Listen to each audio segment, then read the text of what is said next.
기도하심으로 오늘 주일 예배를 하나님 앞에 올려드리겠습니다. 하나님 아버지 감사합니다. 오늘 또 귀한 주일날 저희 펠로십 처치로 모여서 하나님께 찬양과 영광과 존귀를 올려드릴 수 있도록 인도하여 주셔서 감사합니다. 하나님 이 시간 우리가 찬양할 때 하나님 우리의 마음 문 열어주시고 우리가 주의 빛으로 우리를 밝혀 인도하여 주시옵소서. 예수님의 이름으로 기도합니다.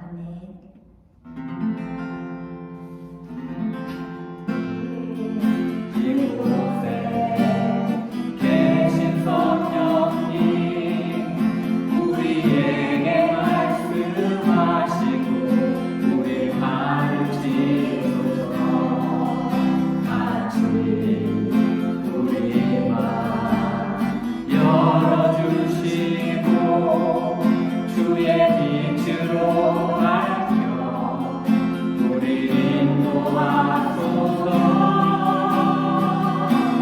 주님보다 앞서지 않고 겸손하게 주님의 말씀 기다리니 주님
손에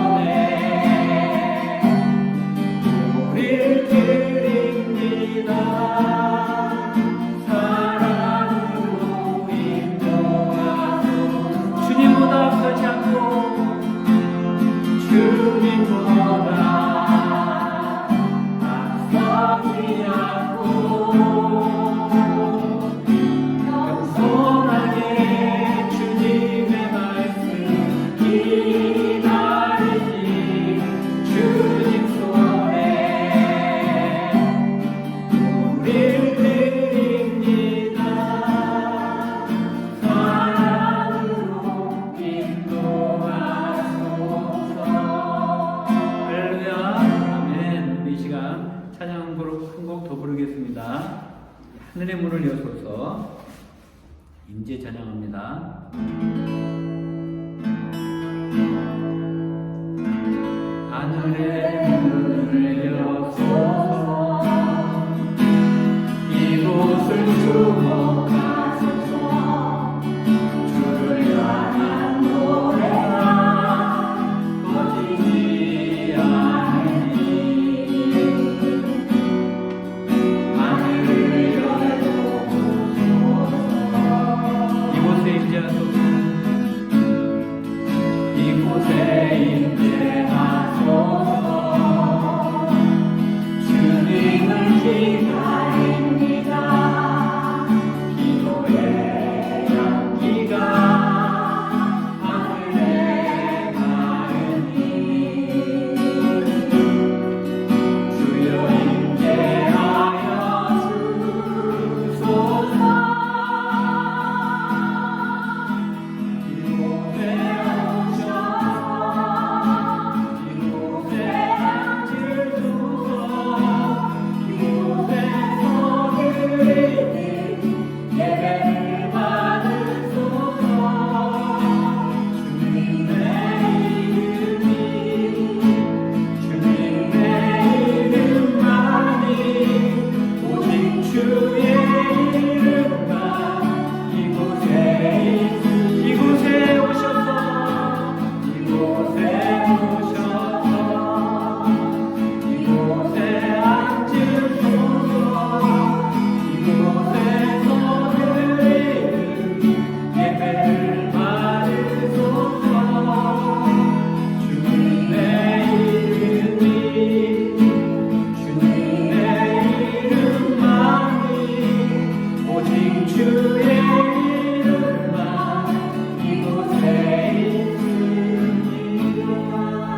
로마서 9장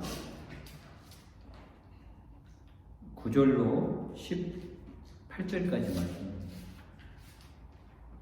로마서 9장 9절로 18절까지 말씀입니다.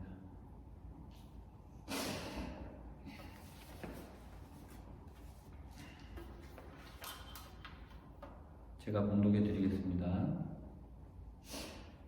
약속의 말씀은 이것이니 명년 이때에 내가 이르리니 사라에게 아들이 있으리라 하심이라.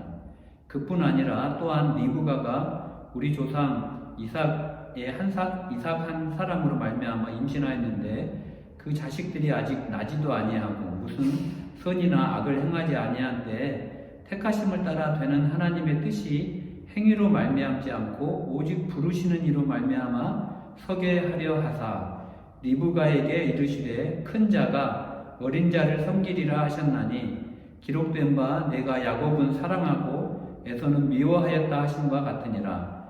그런즉 우리가 무슨 말을 하리요? 하나님께 불의가 있느냐? 그럴 수 없느니라. 모세에게 이르시되 내가 긍휼히 여길 자를 긍휼히 여기고 불쌍히 여길 자를 불쌍히 여기리라 하셨으니 그런즉 원하는 자로 말미암음도 아니요 다른 박질하는 자로 말미암음도 아니요 오직 긍휼히 여기시는 하나님으로 말미암음이니라. 성경이 바로에게 이르시되 내가 이 일을 위하여 너를 세웠으니 곧 너로 말미암아 내 능력을 보이고 내 이름이 온 땅에 전파되게 하려 함이라 하셨으니 그런즉 하나님께서 하고자 하시는 자를 긍휼히 여기시고 하고자 하시는 자를 완악하게 하시느니라. 아멘. 예, 우리가 지금 계속해서 로마서 강의를 하고 있습니다.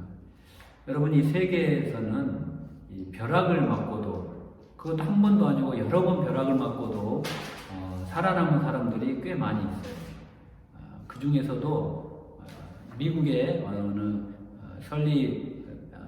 설리번이라고 하는 버지니아주에 보안관이 있는데 이 사람은 36년 동안 벼락을 7번 맞았다고 그래요. 7번 맞았는데 살았대요.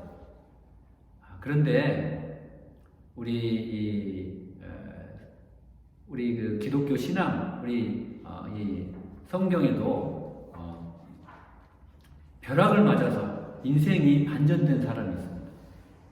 이 벼락이 이 사람을 살린 거예요. 여러분 잘 아는 우리 신앙의 선배, 종교개혁을 단초를 일으킨 마르틴 루터라는 사람이 있습니다. 이 마르틴 루터가 대학 시절 가장 친한 친구와 함께 부모님 집을 방문했다가 이제 자기가 다니는 대학 에르푸르트로 다시 돌아가는 길이었어요. 이 가장 친한 친구가 걸어가는데 이 밀밭이 아주 노랗게 익어가는 아주 평화로운 그런 들판을 걸어가고 있을 때쯤이었어요.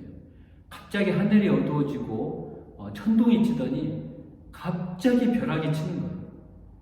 그런데 이 벼락이 자기 옆에 있던 자기가 가장 사랑하던 친구를 친 거예요. 너무나 세게 벼락이 쳐서 이 자기 친구가 그 자리에서 불타 죽었답니다. 그렇게 이 루터는 이 광경을 옆에서 지켜보면서 너무나 두려움에 떨었어요. 그래서 그 자리에서 너무 벌벌 떨면서 무릎을 꿇고 성 안나에게 빌었어요. 제가 카톨릭 교회 사도, 수도사가 되겠습니다라고 서원을 한 거예요. 그때는 로마 카톨릭이 완전히 지배하고 있던 시대였어요. 당시 로마 카톨릭의 구원론은 반펠라기움주의라고 그래요. 그래서 반펠라기움이라는 게 반은 하나님의 은혜로, 또 나머지 반은 인간의 노력으로 구원을 얻는다. 그래서 반펠라기움이에요. 그런 반펠라기움이 지배하고 있던 구원론에 지배하고 있던 로마 카톨릭의 수도사가 된 이 루터가 이제는 비텐베르크 대학의 교수로 임명을 받게 됩니다. 그런데 이 교수가 된 이 루터는 이 로마 카톨릭의 그런 구원관대로 자기가 자기 옆에서 죽어갔던 그 친구의 비참한 모습을 보면서 나는 절대로 지옥에 가면 안 되겠다. 나는 절대로 반드시 의로운 사람이 되어야 되겠다라고 생각을 해서 카톨릭에서 가르치고 있는 이 교리대로 열심히 노력을 했어요. 열심히 선행을 쌓고 열심으로 자기가 고행도 경험해보고 정말 자기 노력으로 인간적인 노력을 최대한 많이 했습니다. 그런데 자기는 자기에게 오는 건 공허함뿐이고, 그리고 구원의 확신은 생기지가 않고 오히려 지옥에 대한 두려움만 커져만 갔어요. 이런 루터가 이런 엄청난 신앙적인 고뇌를 겪다가 그만 정신적인 질환까지 앓게 됐어요. 꿈에서도 자기는 지옥에 떨어지는 꿈을 꾸는 거예요. 그런데 이 루터가 이 비트베르크 대학에서 성경을 가르치는 교수가 돼서 이제 공부를 하다 보니까 이 첫 번째로 로마서를 공부하게 됩니다. 그래서 이 로마서를 공부하던 루터가 자기 무릎을 치면서 할렐루야를 외친 거예요. 이 정신병에 걸려서 지옥에 떨어질까봐 두려움에 떨던 루터를 살린 이 말씀이, 내가 정말 나의 인간적인 노력으로 선행을 쌓아서 자기는 구원에 이르고 의로운 자라고 칭함을 받기 위해서 그렇게 노력을 했지만 자기에게 돌아오는 것은 죽음의 공포밖에 없던 이 루터에게 로마서 1장 17절이 그를 살렸다고 역사는 기록하고 있습니다.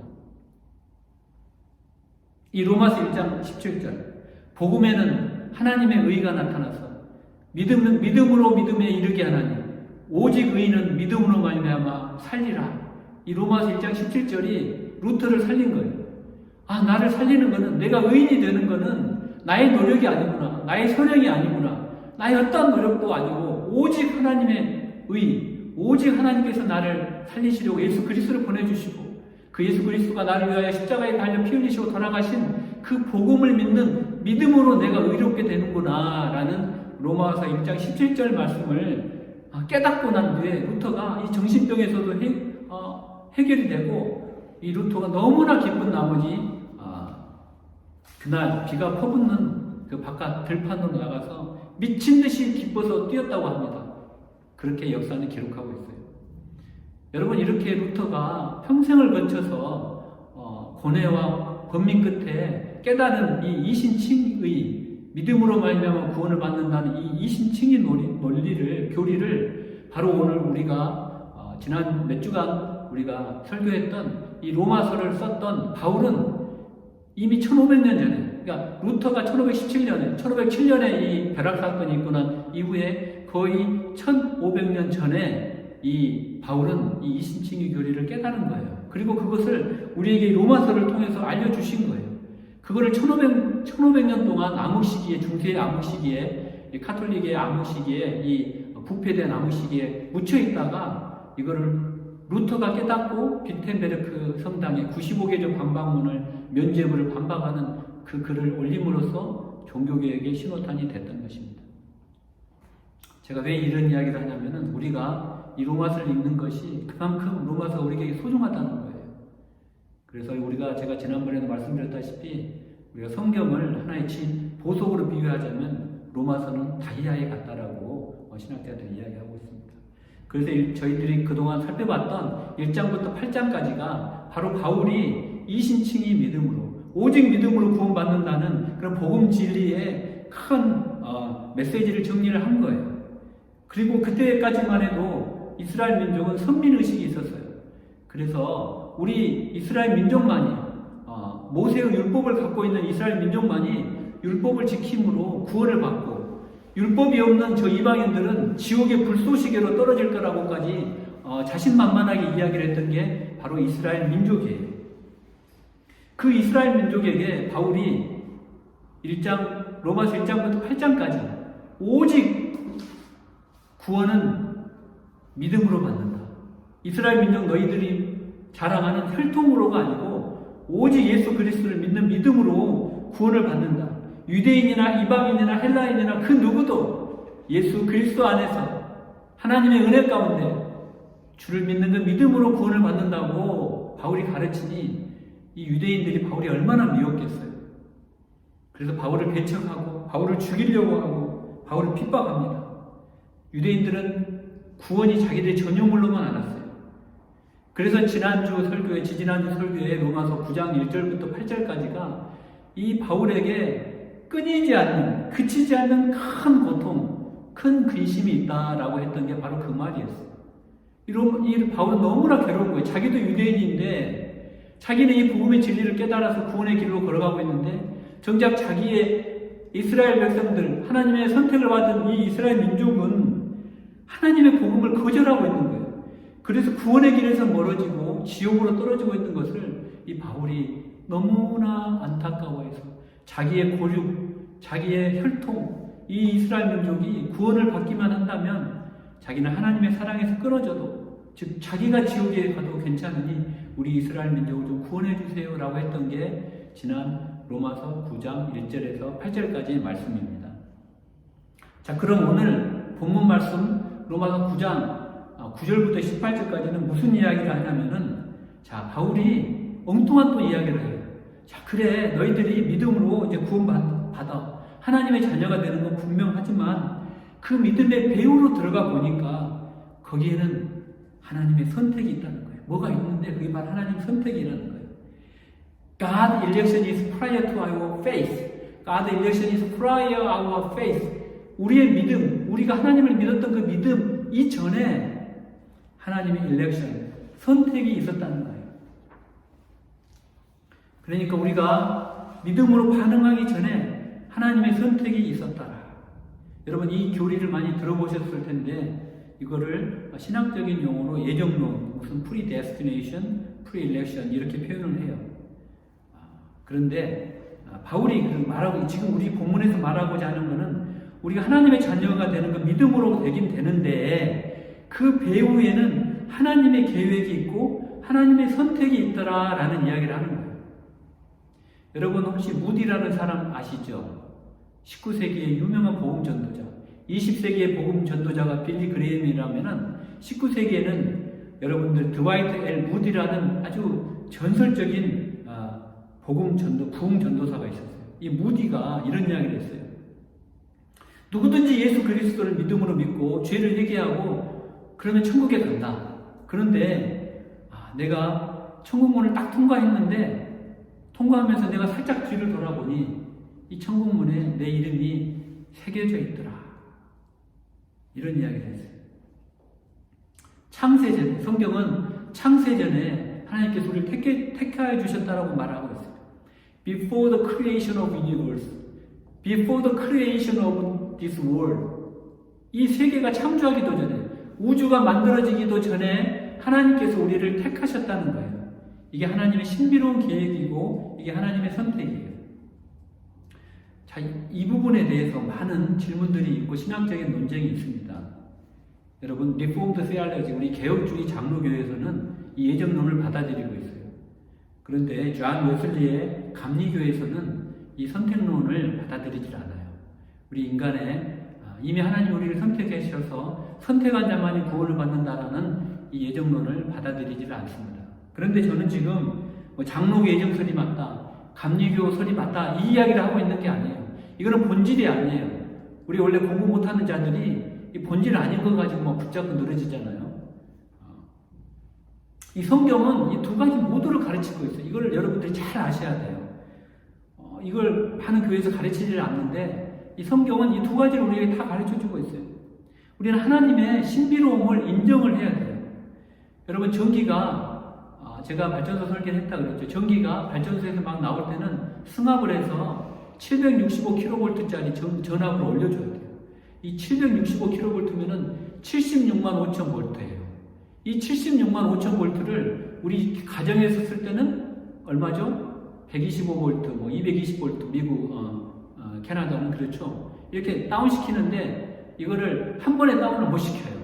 그래서 우리가 변압기, 트랜스포머라든지 또는 변조선을 통해서 몇 단계로 전압을 다운시켜서 우리 가정에 공부하는 것처럼 하나님의 이 신비로움은 76만 5천 볼트의 전압과 같은 거예요. 이거를 우리가 다 알 수가 없어요.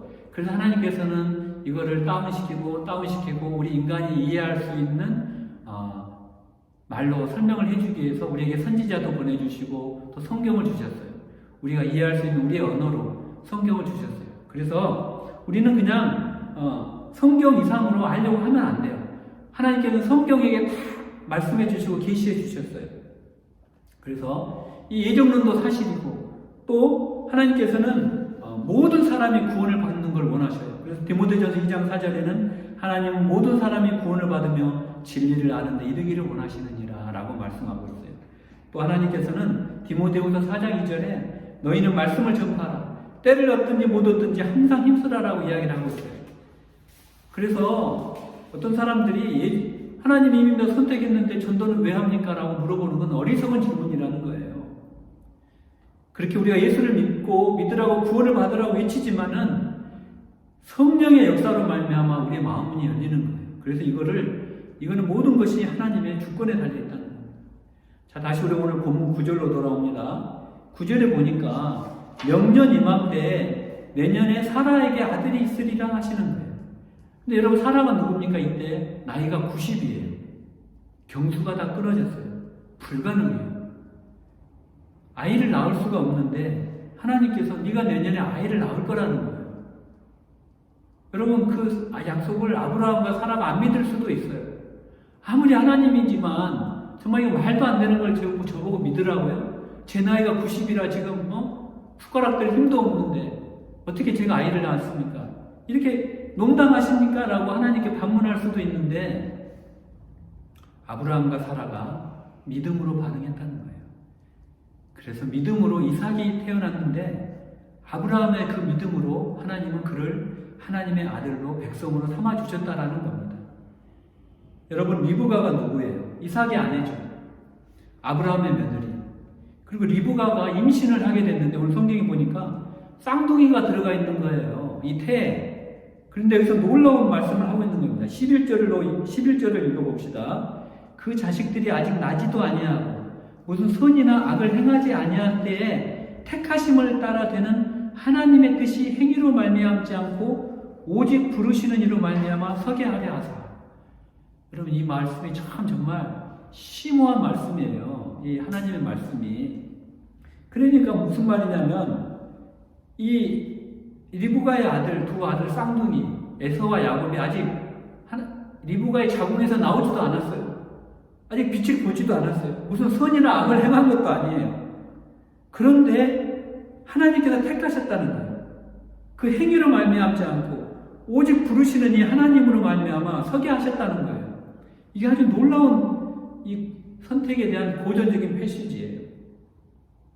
리브가의 태, 무슨 악을 행하지도 않고 태어나서 에서가 동생을 때리거나 동생이 먹을 걸 빼앗는 악을 행하거나 무슨 이렇게 한 적이 없어요.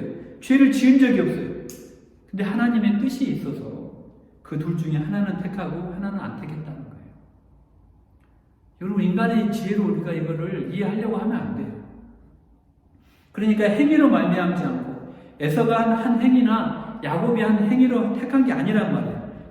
아직 태어나지가 않았어요. 야곱이 둘째죠. 야곱이 장남이 아닙니다. 그런데 하나님께서 택하신다는 거예요. 그 다음에 뭐라고요? 이 성경이 11절에 택한 다음에 부르신다는 거예요. 그러니까 하나님의 일렉션, 택하심이 있고 그 다음에 하나님의 콜링이 있다는 거예요. 부르신다는 거예요. 그리고 나서 하나님의 콜링에 대해서 어떻게 된다고요? 11절에 그 다음에 서게 된다는 거예요. 그러니까 일렉션, 콜링, 그 다음에 서는 거, 믿음의 반응이 있다라는 이 순서가 있다라는 거예요. 우리 12절에 보니까 리브가에게 이르시되 큰 자가 어린 자 야곱을 섬기게 될 것이다. 인간적으로 하면은 여러분 에서가 장자잖아요. 그러니까 차남인 야곱이 에서를 섬겨야 되는데 하나님의 택하심에는 뜻이 있었다는 거예요. 그리고 이 13절 기록된 바 내가 야곱은 사랑하고 에서는 미워하였다 함과 같으니라. 이 13절이 또 많은 사람들이 이해하려고 하지 않고 막 질문하는 구절이에요. 아니, 태어나지도 않았습니다. 죄를 범하지도 않았습니다. 악을 행한 것도 아니에요. 근데 하나님이 야곱을 사랑하시고 에서는 미워했다. 사람들이 질문을 해요. 아니, 사랑의 하나님이 모든 사람을 구원을 하셔야지 왜 에서를 버리고 야곱만 택하십니까?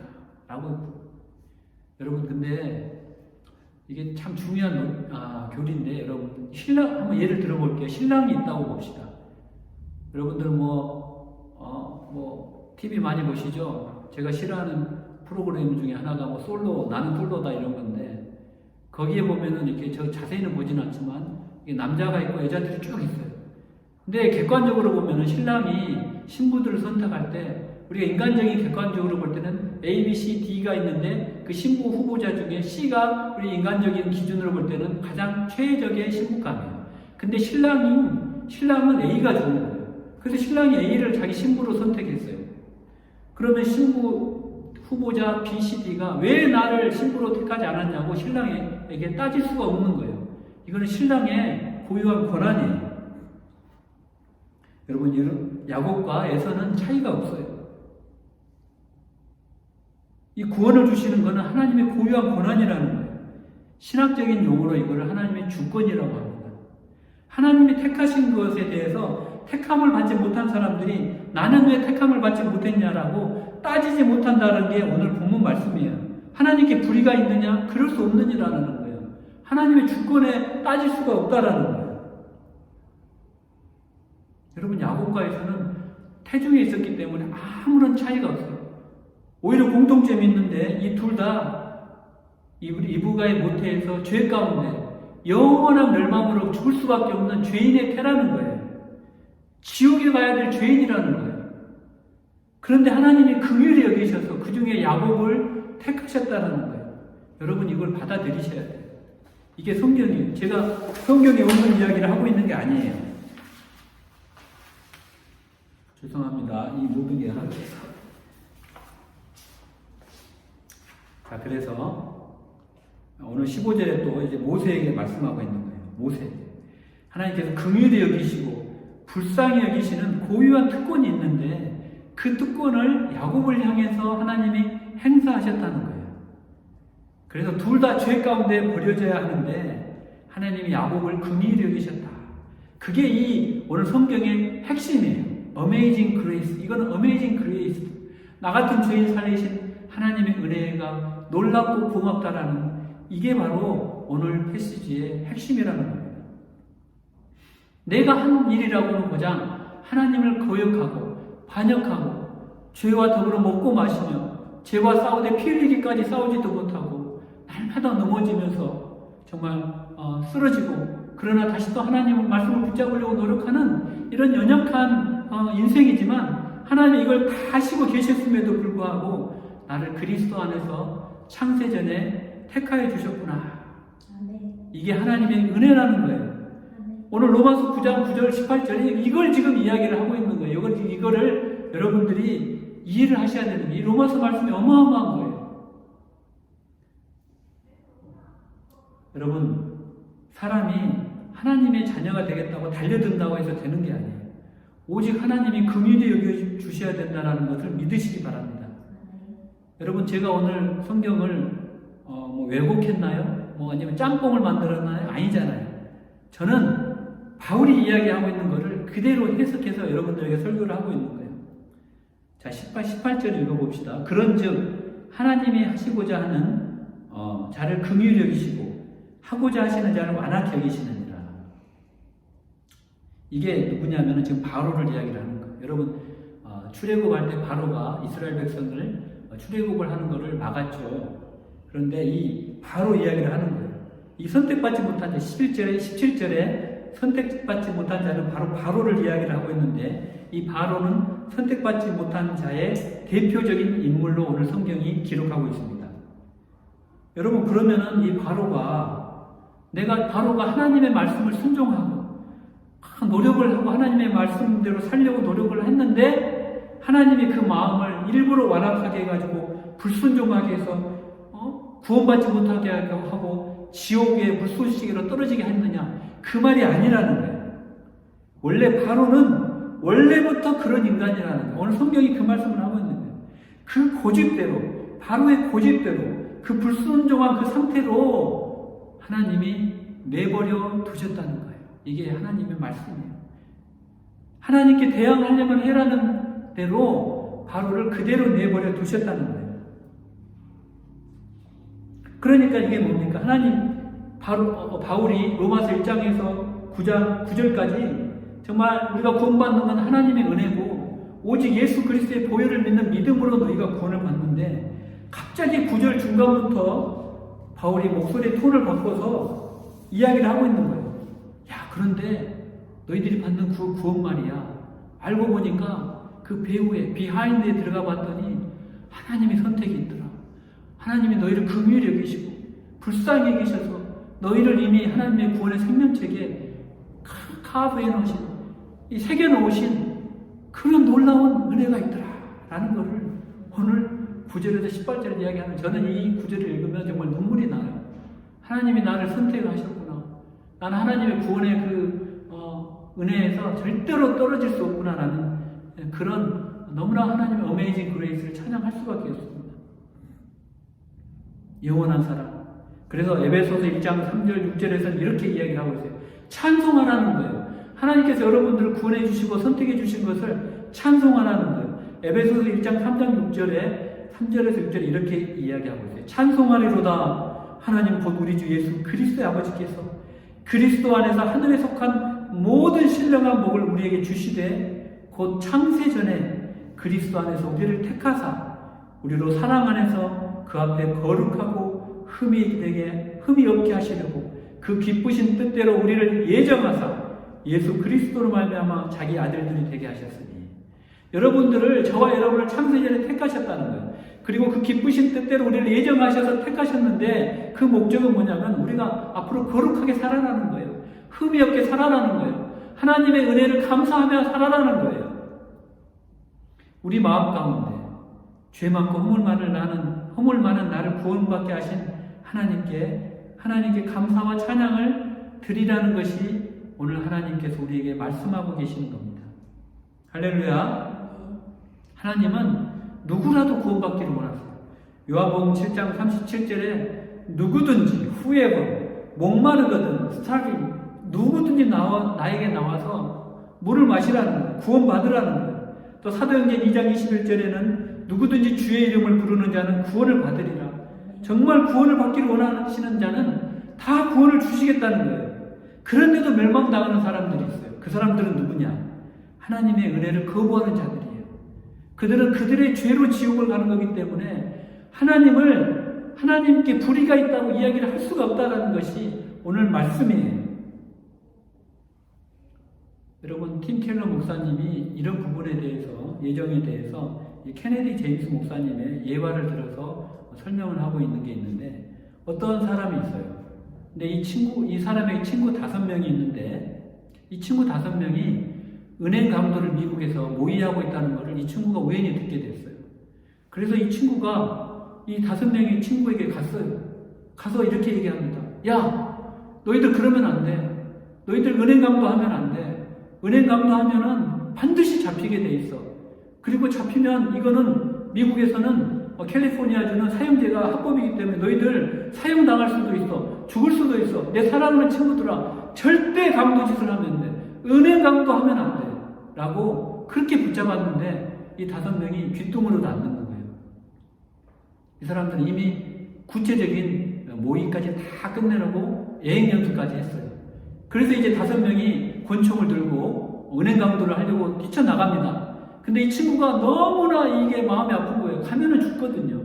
그래서 점프를 해서 그 중에 한 명을 붙잡았어요. 야, 가면 안 돼, 가면 안 돼 하는데 이 붙잡힌 사람이 놔 하면서 막 거기서 치고받고 싸우는 거예요.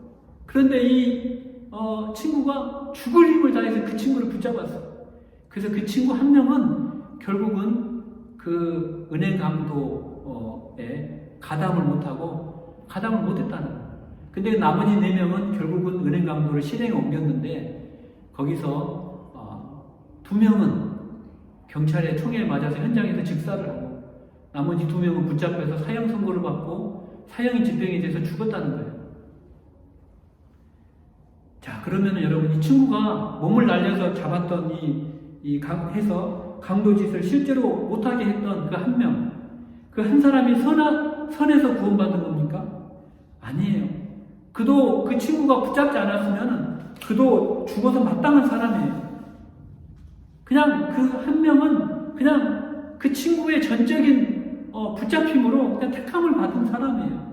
나머지 4사람은 어떻게 돼요? 자기의 죄로 죽은 겁니다. 여러분, 우리가 만약에 지옥에 간다면 우리는 우리를 택하여 주신 하나님의 인정머리 없는 그 결핍한 사랑 때문이 아니라 우리의 강팍한 죄 때문에 천국에 가지 못하고 지옥에 간다는 것이에요. 그러나 우리가 천국으로 간다면 그거는 하나님의 전적인 은혜요, 하나님의 긍휼하심이라는 거예요. 이걸 믿으십니까? 할렐루야. 그런데 여러분이 정말로 택함 받은 자인지, 내가 정말로 천국 백성인지를 확인하는 방법은 두 가지가 있어요. 첫째는 뭐냐면 내가 정말 예수님을 정말 마음으로 영접했는지. 요한복음 1장 12절에는 영접하는 자, 곧 그 이름을 믿는 자들에게는 하나님의 자녀가 되는 권세를 주셨다고 그랬어요. 파워풀, 권세를 주셨다고 그랬어요. 마귀도 두려워하는 파워를 주셨다고 했는데 그 조건이 영접하는 자. 근데 영접이 여러분 그냥 우리가 사형리 가지고 가서 하나님께서 여러분을 사랑하십니다. 그리고 예수님을 보내주셨습니다. 여러분 구원을 받으시려면 이걸 입으로 고백해야 됩니다. 믿으십니까? 아멘. 할렐루야. 여러분은 지금 지옥에서 천국으로 옮겨졌습니다. 이 영접이 아니고 그리스도와 연합을 해야 된다는 거예요. 하나님을 마음으로 중생하여 정말 회개하고 믿어야 된다는 거예요. 그래서 예수 그리스도와 연합이 일어날 때 예수 그리스도의 생명과 예수 그리스도의 무한한 은혜와 예수 그리스도의 그 죄사함의 능력들이 나에게로 오는 것이고, 내가 죽을 수밖에 없는 나의 죄와 나의 저주와 나의 죽음이 예수 그리스도의 것이 되는 서로 인터체인지 교환이 일어나는 그 영접이 일어나야 하나님의 자녀가 된다는 거예요. 그리고 두 번째는 뭐냐? 두 번째, 우리가 택함을 받는 자의 확인하는 두 번째 조건은 내가 하나님을 사랑하느냐 하는 거예요. 로마서 8장 28절에는 하나님을 사랑하는 자, 곧 그의 뜻대로 부르심을 입은 자들에게는 모든 것이 합력하여 선을 이룬다고 그랬어요. 곧 그의 뜻대로 부르심을 입은 자의 조건은 하나님을 사랑하는 자예요. 여러분이 정말로 하나님을 사랑하십니까? 그리고 여러분이 정말 예수님을 영접했습니까? 그렇다면 축하받을 일이에요. 축하받을 일이에요. 그러나 그것은 여러분이 잘나서도 아니고 잘해서도 아닙니다. 여러분들이 정말 깜짝 놀랄 거예요. 내가 정말 이렇게 부족하고 내가 이렇게 정말 죄 가운데 정말 파묻혀 사는데 내가 선택받았고 내가 구원받았다고요? 할렐루야. 하나님께 감사를 드리는 정말 깜짝 놀랄 일이에요. 이거는 전적으로 하나님의 긍휼하심이라는 이야기예요. 여러분, 아브라함은 자녀도 90까지 없었어요. 또 자기 형님은 먼저 죽었어요. 하란이라는 먼저 죽었어요. 그리고 아버지 데라는 갈대아 우르에서 우상을 섬기던 우상주의자였어요. 정말 어떻게 보면은 별 볼 일 없는 집안이라는 거예요. 근데 하나님 믿은 거 오직 그거 하나밖에 없어요. 이삭은 그 형 이스마엘보다 잘난 거 없어요. 그냥 이삭은 그냥 나약하고 조용한 남자예요. 근데 하나님 이삭을 또 선택하셨어요. 야곱이 형 에서보다 뭐가 뛰어납니까? 야곱은 오히려 속이는 자, 사기꾼에 가까운 거짓말장이에요. 근데 하나님이 야곱을 택하셨어요. 요셉은 장자도 아니에요. 11번째 아들이에요. 또 이스라엘을 구원한 기생 라합은 창녀예요. 그리고 예수님의 족보에 오른 롯은 남편을 잃은 불쌍한 모압 족속 이방인의 과부예요. 다윗은 8형제 중에 그냥 양의 똥이나 치는 목동이었어요. 근데 하나님은 이상하게도 이렇게 약한 사람, 자격이 없는 사람, 부족한 사람, 둘째, 막내 이런 사람들을 택한다는 거예요. 그건 하나님의 은혜를 알게 하시고, 우리가 저와 여러분이 택함을 받은 것도 똑같은 거예요. 저와 여러분이 뭔가 부족하고 못나서 우리를 택하신 거예요. 이스라엘 백성을 하나님이 택하신 것도 마찬가지예요. 신명기 7장 7절에 보면 이렇게 나와 있어요. 여호와께서 너희를 기뻐하시고 너희를 택하심은 너희가 다른 민족보다 수요가 많기 때문이 아니라 오히려 너희가 모든 민족 중에 가장 작기 때문이라고 이야기하고 있어요. 이스라엘 민족을 택한 것이 이스라엘 민족이 가장 작은 민족이기 때문에 하나님이 구원의 택함이 아니라 사명의 택함을 주셨다는 거예요. 제가 몇 주 전에 설교를 했죠. 또 누가복음 14장에 예수님께서 천국잔치를 비유하고 있는데, 그때 천국잔치에 초청된 사람도 다 보면 가난한 자들, 몸이 불편한 자들, 맹인들, 저는 자들이에요. 사회적으로 조금 돈이 있고 권세가 있는 자들은 다 천국잔치 초청을 다 거절했어요. 바쁘다. 난 장가 들어야 돼서 바쁘다고. 난 땅을 샀기 때문에 바쁘다고. 나는 소를 샀기 때문에 바쁘다고, 그 부동산 계약을 해야 되기 때문에 바쁘다고 거절하는 사람들은 다 천국잔치에 들어가지 못했다는 것이에요. 여러분, 우리의 모든 행동은 부족하고 연약해요. 부끄럽고 창피한 죄 가운데 익어가지만 하나님께서는 하나님의 무한대의 그 시그마의 사랑과 긍휼하심에 따라 저와 여러분을 택해 주셨다라는 거예요. 그래서 우리는 하나님께 감사하라고, 하나님께서 범사에 감사하라고 명령을 하신 것이 바로 이것 때문입니다. 할렐루야. 예수님께서 갈릴리 지방으로 가시면서 나병 환자, 그때 당시 나병 환자는 죽으라는 이야기예요. 사람들 앞에 나오지도 못해요. 그 나병 환자 10명을 치유해 주셨어요. 낫게 해 주셨다는 거예요. 그런데 그 중에 한 명만이 가던 길을 되돌아와서 예수님께 감사를 했는데, 그 여인이 누구냐면 그 이방인이 사마리아예요. 다 멸시하던 그 사마리아 사람 한 명만 감사를 예수님께 드리고 나머지 9명은 다 그냥 갔다라는 거예요. 예수님이 책망을 하셨어요. 나머지 9명은 어디 있느냐? 긍휼하고 불쌍한 마음으로 구원해 주셨는데 그 나머지 9명이 어디 있느냐는 거예요. 너가 지금 나를 사랑하느냐 물어보는 거예요. 내가 너를 구원하고 너를 택해 줬는데 너가 그 9명에 속한 자냐? 라고 물어보시는 거예요. 아니면 한 명에 속한 자냐? 여러분, 하나님은 감사하는 자를 사랑하십니다. 하나님은 감사로 제사 드리는 자가 그를 영화롭게 한다고 말씀하셨어요. 여러분, 하나님을 사랑하십니까? 여러분, 하나님을 사랑하시나요? 여러분, 하나님을 사랑하셔야 하나님의 자녀가 된다고 하나님께서 말씀하고 계신다니까요. 여러분도 하나님을 사랑하셔야 돼요. 정말 사랑하시는지는 여러분들 스스로밖에는 알 수가 없어요. 여러분, 그런데 하나님을 사랑하려면, 누구를 사랑하려면 애인과는 많은 시간을 보내잖아요. 하나님과 사랑을 하려면 하나님과 많은 시간을 보내야 돼요. 아침에 일어나면 하나님 안녕히 주무셨어요. 하나님과 교제를 해야 돼요. 묵상을 해야 돼요. 길을 걸을 때도, 누구를 만날 때도, 회사에서 중요한 회의를 할 때도 하나님 도와주시옵소서. 하나님, 성령 하나님 저를 붙잡아 주시옵소서. 나의 요새시오, 나의 반석이시오, 나의 피할 바위신 하나님, 나를 구원하여 주시고 날마다 붙잡아 주시옵소서. 하나님 사랑합니다. 왕이신 하나님, 나를 주장하여 주시옵소서. 날마다 이렇게 하나님과 사랑하는 시간을 가져야 되는데, 또 시편 62편 8절에는 백성들아 시시로 하나님을 의지하고 그의 앞에 너의 마음을 토하라고 되어 있어요. 또 우리가 서로 변론하자. 너의 죄가 주홍 같을지라도 눈과 같이 희어질 것이요 진홍같이 붉을지라도 양털같이 되리라. 이렇게 하나님은 계속 우리랑 교제하고 싶어 하세요. 하나님의 사랑을 우리에게 주고 싶어 하세요. 우리가 하나님을 사랑해야 우리가 하나님을 사랑하는 자로, 우리가 택함을 받는 자라고 확신할 수가 있는데, 여러분들이 과연 하나님과 사랑하는 시간을 얼마나 갖느냐는 거예요. 여러분이 하루에 SNS에 또 넷플릭스에 인스타에 몇 시간을 보내면서 하나님과 10분도 교제를 하지 않는다면 그거는 하나님을 사랑하는 것이 아니에요.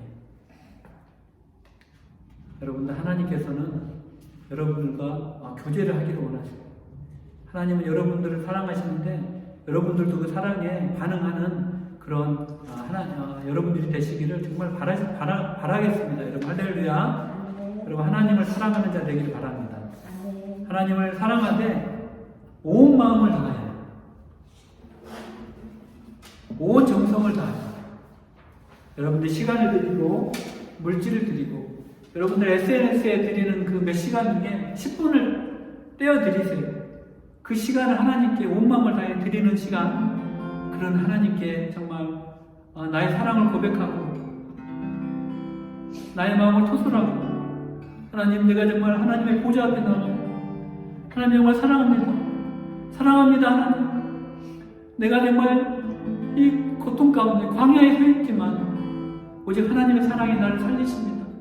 오직 하나님의 사랑만이 나의 소망이십니다. 나의 반석이 되십니다.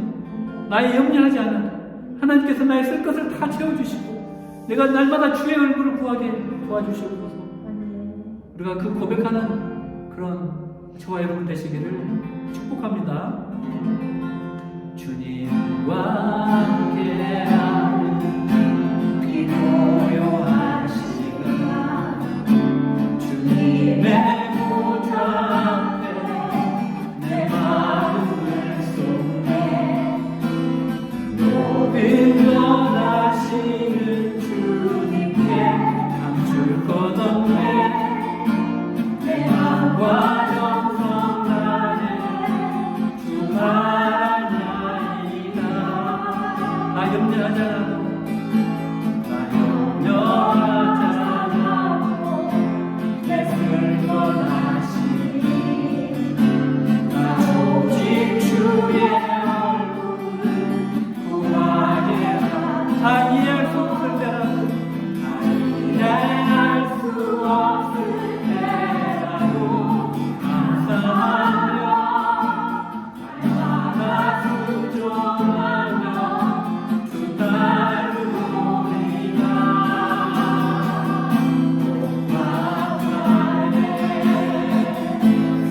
하나님 시간을 내어서 하나님을 사랑한다고 고백하고 하나님과 묵상하는 시간을 갖기를 원합니다. 하나님 도와주시길 바라겠습니다. 아버지 주여 거꾸로 하나님께 기도합니다. 주여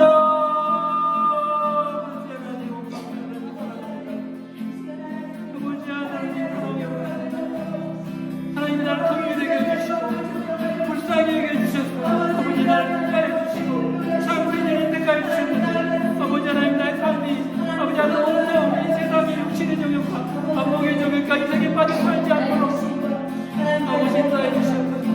아버지 내가 하나님과 교제하는 시간을 따로 빼놓기로 합니다. 하나님께 기도하는 시간을 갖기로 합니다. 하나님과 묵상하는 시간을 갖기로 합니다. 하나님께 온전히 의지하는 자가 되게 도와주시옵소서. 온 마음 다해 주님만을 사랑하는 자 되게 도와주시옵소서. 온 마음 다해 주님만을 바라보게 도와주시옵소서. 내 쓸 것을 하시고 아버지 하나님 내 염려하지 않아도 나의 모든 쓸 것을 하시는 주님만을 의지하며 나갈 수 있도록 인도해 주시옵소서. 나를 택하여 주신 하나님 죽을 수밖에 없는 나를 긍휼히 여겨주시고 택하여 주신 하나님만을 바라보며 온 마음 다해 하나님을 사랑하는 고백하는 자 되게 인도하여 주시옵소서.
우리가 하나님을 사랑하고자 하지만 우리 힘으로 하나님을 사랑할 수가 없는 것이 우리의 존재임을 우리가 너무나 잘 압니다. 성령 하나님 우리 가운데 애통하고 가난한 심령을 허락하여 주셔서 우리가 하나님을 사랑할 수밖에 없는 그런 마음으로 하나님 바꿔 주시옵소서. 아버지 하나님 우리가 다시 이 땅으로 나갑니다. 아버지 이 땅에는 육신의 정욕과 안목의 정욕과 이생의 자랑이 우리를 부릅니다. 우리를 유혹합니다. 그것들이 없으면은 우리는 죽을 거라고 우리를 속입니다. 하지만 하나님, 우리가 정말 하나님의 사랑으로 우리가 택함 받은 자로서 우리가 오직 하나님만 의지하며 하나님과 교제하며 천국의 시민으로서 하나님의 자녀로서 우리가 영적으로 날마다 승리하며 살 수 있도록 인도하여 주시옵소서. 아버지 하나님, 마귀가 우는 자와 같이, 우는 사자와 같이 두루다니며 또 삼킬 자를 찾으러 다닐 것입니다. 하나님, 그때 우리가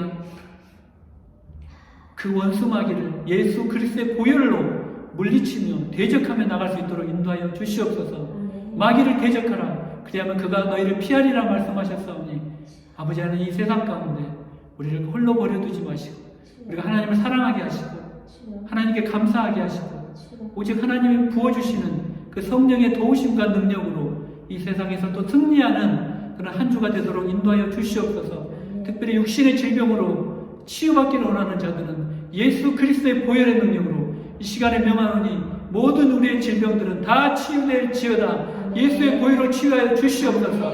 우리 어깨가 올라가지 않는 자 360도로 회전될 수 있도록 인도하여 주시고 아버지 하나님, 정말 감기로 몸살로 또 아버지 하나님 정말 불치의 모든 질병으로 멘탈적인 질병으로 치유받기를 원하는 모든 자들은 시간 예수 그리스도께서 십자가에 흘리신 보혈의 능력으로 원수 마귀들은 다 떠나가고 예수의 보혈로 이 시간 다 치유되고 이 시간 회복되었지어다. 하나님 감사드립니다. 이 시간 감사드리며 예수님의 이름으로 기도합니다. 아멘. 이 시간 우리